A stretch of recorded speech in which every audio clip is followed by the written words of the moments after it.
Historically, national wealth is secured through three specific resources.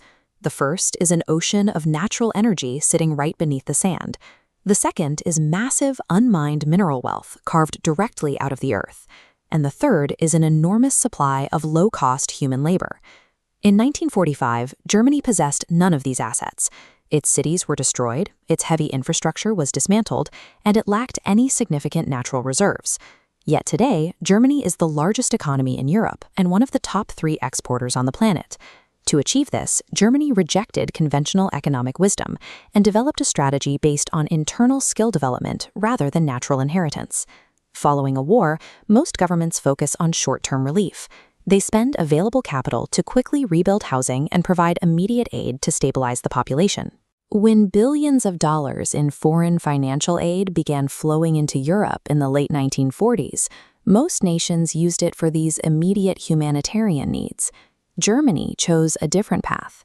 They funneled a massive portion of that capital directly into hard infrastructure and industrial equipment, investing in sectors designed to remain competitive for decades.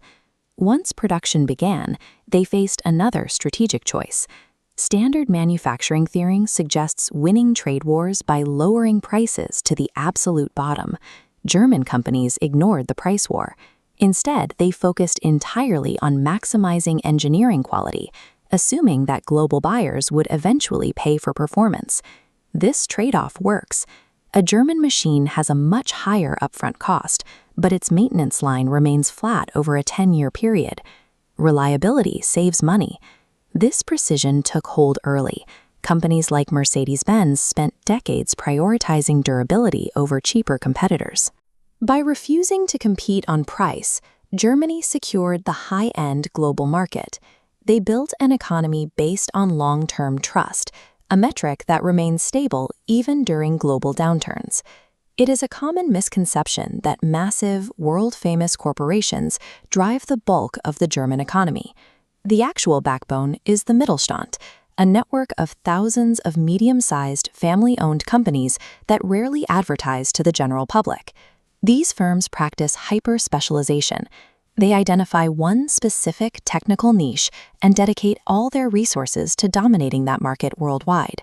One company might focus exclusively on engineering heavy-duty industrial valves for global pipelines. Another might spend decades perfecting the precision required for specialized surgical instruments used in modern operating rooms.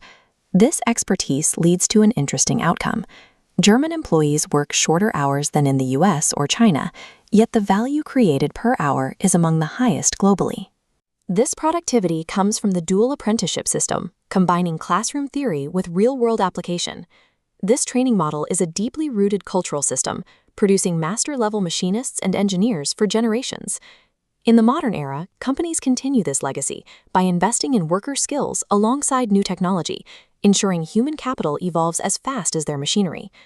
Germany systematically develops the specialized companies and master-level workers necessary to dominate the global market for high-end precision goods.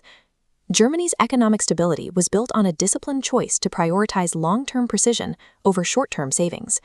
The result is a highly automated economy that remains the international benchmark for manufacturing quality. This demonstrates that lasting wealth isn't a product of natural resources, but of the trained capabilities of a nation's workforce. However, the landscape of global trade is shifting again. China is moving away from low-cost manufacturing and competing directly in the high-value sectors that Germany has traditionally controlled. This external competition is mounting alongside internal pressures, including a shrinking labor force and significant new energy costs. With rising international competition and demographic shifts at home, we have to ask, is the indestructible German economic engine finally starting to stall?